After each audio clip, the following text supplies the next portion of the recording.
Hey guys, welcome back to another video for CGT 345.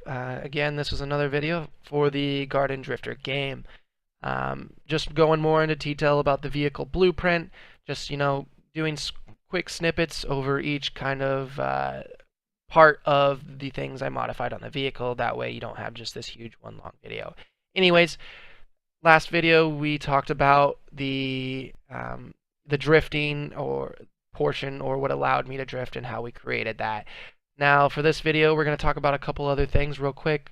One of the really cool things that I enjoyed doing was getting some dust kick up from the wheels that you saw in a previous video, where you could see as the vehicle's moving, you could see some dust coming up from behind the wheels. And that's what right here is. That's what we've got right here. And what this does is essentially it reads whether the car, it does a couple of things. It takes this particle system, which what I did was I just took smoke and then kind of manipulated the color to make it appear like dust. So we've got these particle systems that we are setting active or not active, and resetting at certain times from the beginning, because we don't want it at the very beginning of the game. We want it to set at a certain speed, or a certain, as in this case, velocity that the car is going. And so for my demonstration, I did it at 500. That way, when the wheels start to spin a decent amount, you start seeing that dust being kicked up.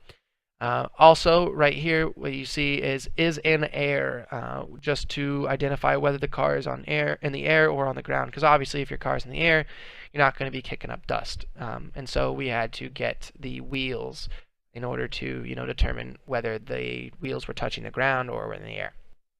So that's the dust kick up from the wheels. Now we're going to go on over here to the reset car orientation. This was also a fun, and challenging mechanic that create, part of the game for the car. And essentially this does almost exactly what it sounds like. It resets the car's orientation. So, if the car is flying out of control, or it's upside down and you can't get back on, and you want to continue to drive, you simply press R, and boom, you're back on all four wheels and you're good to go.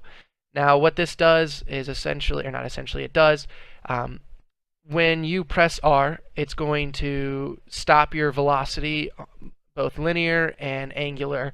That way, if you're spinning way out of control, you'll stop spinning, and if you're going super fast, you'll completely stop. And then we have this super powerful, awesome thing called line trace. What it does is essentially it will take a line from the bottom of the mesh or whatever object you are placing it on, and it will shoot a line straight down from it and look for the next object that it comes in contact with.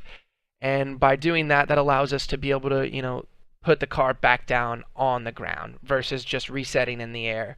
And again, that's what all you get the world's location, or the mesh of the car, to see where it's at, and then actually putting the car back down on the ground.